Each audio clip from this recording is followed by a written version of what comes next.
The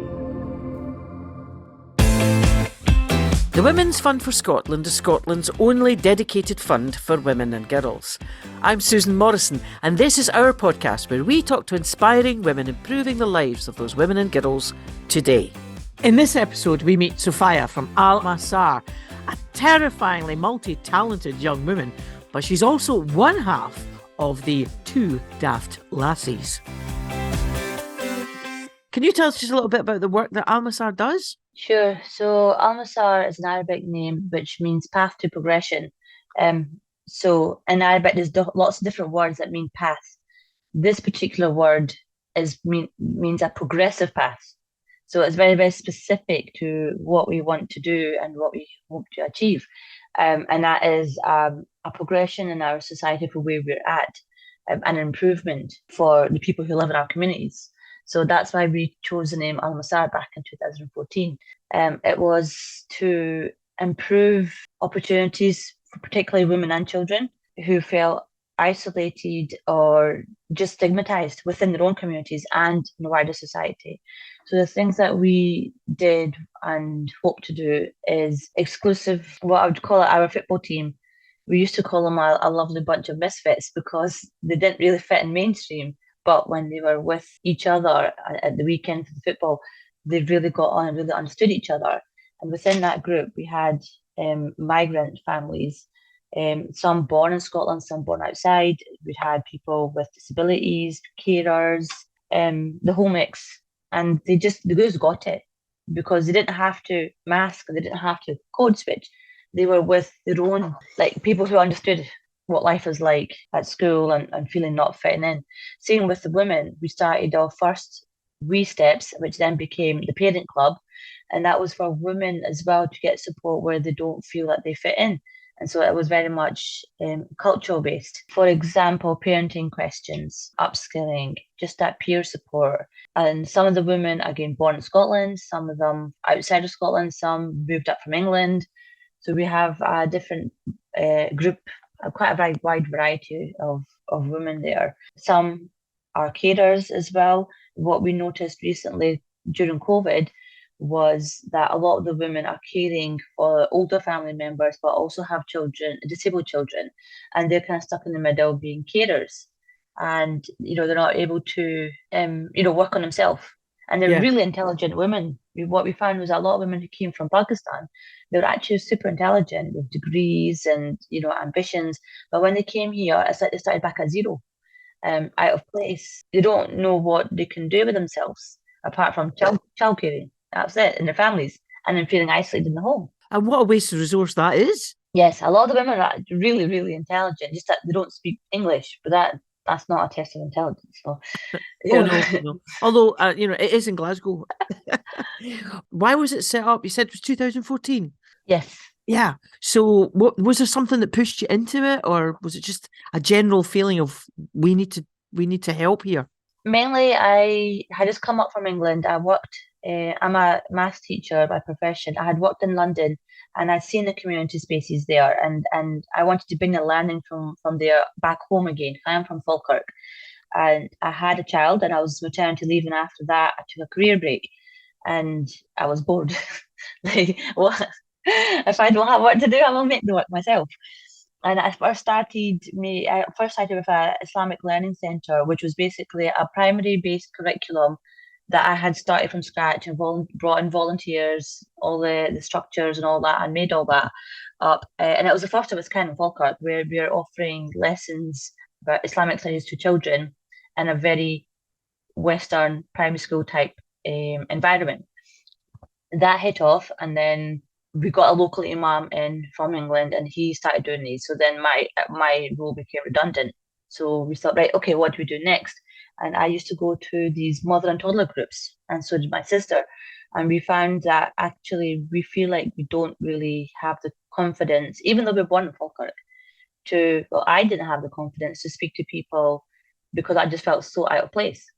And I didn't really relate or resonate with the conversations that we're having in these toddler groups. I got a lot of support with the breastfeeding, and I think that's probably my best experience was my third child, breastfeeding him, because I got that support. And then I realised that how important it is for new mothers to get that support for breastfeeding, and particularly if you've got other children as well. That's really important, but I couldn't fully take advantage of that because I didn't really feel like I fitted in. And that's how we made the wee steps for young mums to help each other. And you have like experienced mothers peer supporting the younger mothers. Ah, that's And nice. so I'm a great believer in peer support. And so your tips, your hints, things that you would do culturally, things that we do over here in Scotland, resources, getting to know what public sector services are available. So we used to have weekly meetups, and that just found it was our own little toddler group basically. And it was for people all over Falkirk that came along. I felt like growing up in Falkirk, I was never given that opportunity. My mum didn't get that opportunity to connect with somebody truly. Yeah. And we faced a lot of isolation, a lot of disadvantage growing up in a single parent family, in a poor single parent family. And I just wanted to do things opposite, completely opposite, which is why I became a teacher as well. I noticed that you're a maths teacher. You said maths, didn't you? Right, I'm a maths phobic. The minute you said that, I just thought, oh, she said maths. Oh no. And we were getting on so well. But the idea of you breaking down the isolation is absolutely crucial, isn't it? You saw the issue and you moved in to do something about it. Did you find it quite difficult to make contacts and build up from there? I found that the council and local support were wanting to work with us. So where it came from, the outside of our community, I got a lot of support. A lot of people saying, yes, because we want to get into this community, we want to support you, but we don't get engagement. So from the outside, a lot of people gave us a lot of praise and really were excited about working with us. And within the community, there's a lot of hesitance. And that's a lot of community politics, building trust. The fact that I was born here. I've been here all my life, so everyone should know me. My family should have helped. But I was away for a good few years for studying and work and all that. And I came back in and I was just rocking the boat here and doing things different and making myself very well known. And a lot of people don't like the boat being rocked, do they? No, they don't. So a lot of the stuff I drive on Masaar is a lot of my own experiences with my own as a young mother, as a child in Falkirk. And I wanted my children to celebrate Eid in public with their friends, with non-Muslims, and I wanted non-Muslims to understand us. We're not the others. We're not scary. Since 2015, there's a massive rise of Islamophobia in Falkirk. As a teacher in schools, I directly faced a lot of it. So that's why I wanted to make an outdoor Eid celebration. So then came Eid in the Park 2016, the first of its kind in Scotland even. Now you'll see that there's one in Edinburgh, Glasgow, Dundee. Yeah. But the first one was myself, With you. yeah, I got a lot of other community groups then came on board, and it then became a Falkirk Muslim Forum thing. And we 2016, 17, 18, 19, we did outdoor celebrations, and it's been one of the most successful ones in Falkirk. In fact, the only cultural Eid celebration or just cultural celebration outdoors, and everyone, Falkirk folks love it. Yeah, it's great. It's different. It's a whole case of telling people, sharing our culture, showing people, building community cohesion. That's one of our principles. We want to build those bridges of our communities. Like, for example, I did an initiative with SCOJEC, the Scottish Council, Jewish Council. We did a paper cutting event with them, and it was amazing. So there was this one Jewish and one Palestinian lady, and they're showing us the art of paper cutting. And there was like a room full of women and children looking at these designs, and it goes like a lot of rich history. Actually, that brings me to that because you applied to the Women's Fund for Scotland and you got a grant, and it was for creative workshops. Yeah, so that was our initial. I actually have built a whole course around this, which is digital creation. Unfortunately, the artist, she's went on and did amazing things. She's actually Forbes under 30. She got an award and recognised as Forbes Successful Women under 30. Unfortunately, we never got to do the creative workshop, the digital art. What we did instead was sewing. Lovely. Which is always a hit with us women, and the girls. The girls loved it. The girls were actually much more creative and more, let's say, more bold with their designs. Let's say, they learned how to use industrial sewing machines, overlocking, which we wouldn't have done before, and the right tools. And our instructor Watandwa, who's Namibian, She's amazing, absolutely amazing at talking to the women. And we would discuss things like, I don't know, breast sizes and how to, looking at your own health and your own mental health. And we'd have all these discussions during these like sewing sessions. That's really clever. So you're actually talking about bodies whilst making things. Yeah, yeah, yeah. So we all made our own bespoke jackets with our own designs and using, the tools that she had and sewing machines and all that. So we had a group of girls doing that, working with another fund, but we're going to do another group of them doing it with this fund. And then we had women doing that. There was women who used to do sewing like 10 years ago, but stopped doing it. And they Yeah. came along and restarted. There was a woman who was a widow, new to Falkirk, and you've got other single women as well.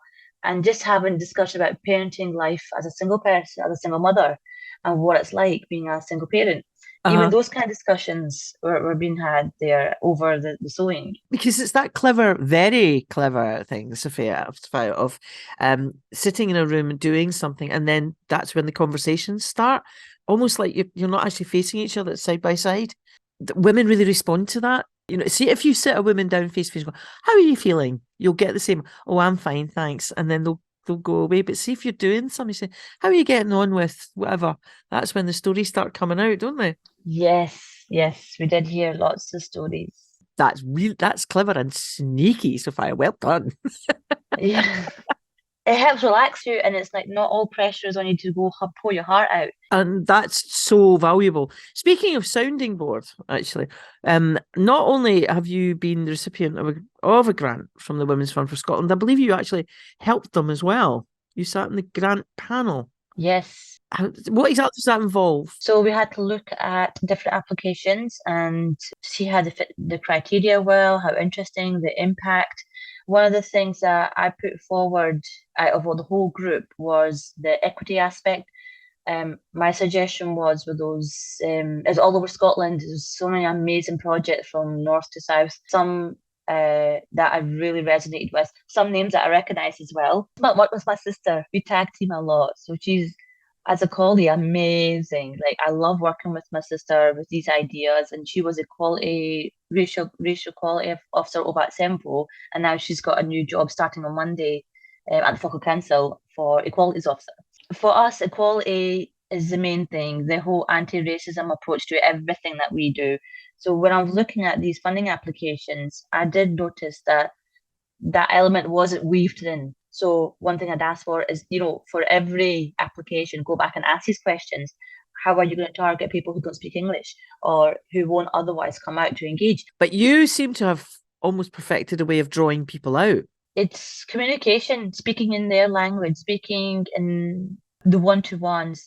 What we've noticed is the WhatsApp group is better than the social media online. A lot of people see our posts, but they will not engage in it because they don't want to be seen. But they will know what we're doing offline. So there's a lot of things like we'll be thinking like, why are posts not getting engagement? Why are people not liking and commenting on our social media? Our focused group are single parents, carers, and isolated domestic abuse survivors. So that's like our focus group, and we make it very well known that these are the people we want to work with, who we want to target. And I realized that people won't leave a message online because they don't want to be seen because they are vulnerable. But that's the other brilliant thing is you created let's just take the sewing group for example, which is an activity that they can go to and say, I'm going to go to this.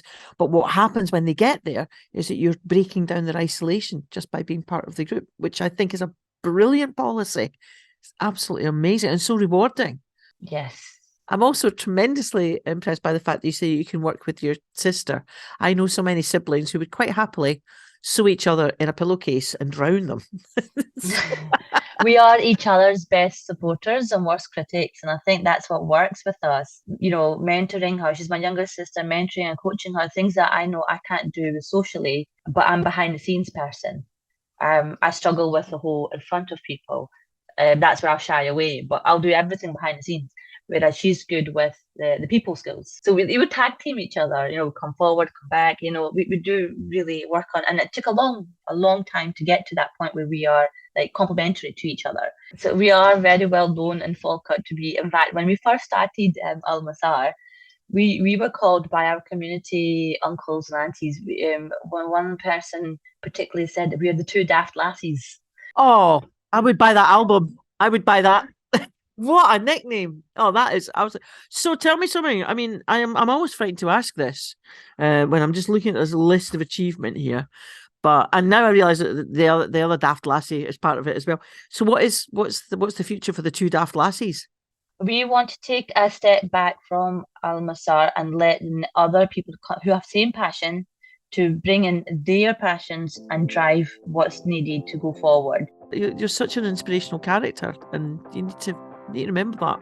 It's been a joy to speak to one half of that amazing pop duo, the two Daft Lassies. What a great nickname. Thank you for joining us and listening to this story. I hope you've been inspired. And if you would like to support the Women's Fund for Scotland, search for us online and listen out for our other podcast episodes.